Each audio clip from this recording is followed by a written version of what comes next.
భయపడకు, దేవుడు క్షమిస్తాడు నిన్ను. ఆయన రక్తంతో కడుగుతాడు, దిద్దుకో, మళ్ళీ మొదలుపెట్టు. తప్పిపోయిన కుమారుడు తిరిగి వచ్చిన తర్వాత రెండంతలుగా ఆశీర్వదించబడ్డట్టు నువ్వు నిన్ను ఆశీర్వదిస్తాడు నా దేవుడు, సరిదిద్దుకో అని నువ్వు ధైర్యపరిస్తే ఎంత బాగుండు. నీ తోటి వారిని, బలహీనపడ్డవారిని. కానీ సహజంగా మనం ఏం చేస్తాం తెలుసా? ఎక్కడా లేని పరిశుద్ధులు భూమి మీద ఊడిపడ్డట్టు మన బిల్డప్, పురుగులను చూసినట్టు చూస్తాం. వాళ్ళ తప్పు కదా. నేను చెప్పనా ఏమైద్దో? ఎదుటి వాళ్ళు తేడా పడ్డప్పుడు వాళ్ళని పురుగులను చూసినట్టు నువ్వు చూస్తే ఖచ్చితంగా అది నీకు ఎదురైద్ది. నేను అందుకే ఒక మాట చెప్తాను, సేవకులను ఏడిపించే వాళ్ళకి దేవుడేసే శిక్ష ఏంటో తెలుసా మీకు? సేవకులను అందరూ కళ్ళు తెరిచి చూడండి, నాకెళ్ళి స్తోత్రాలు చెప్పండి, చప్పట్లు కూడా దేవుని మహిమపరచండి, గట్టి కొట్టండి.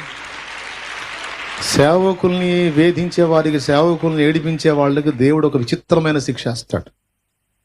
ఆ శిక్ష ఏంటో తెలుసా? నిన్ను కూడా దేవుడు సేవకు పిలుస్తాడు, నిన్ను కూడా సేవకుడిని, సేవకురాలని చేస్తాడు.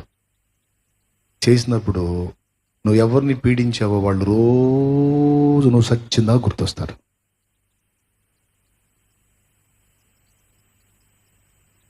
అర్థమైందా? ఇక ఆ బాధ ఎలా ఉంటుందో నీకు అర్థం కావడానికి శిక్ష నీకేందంటే నువ్వు సేవకు వస్తావు అంతే. తెచ్చి నేను ఎత్తినేస్తాడు ఆ బరువు, ఎట్టుంటుందో చూడని.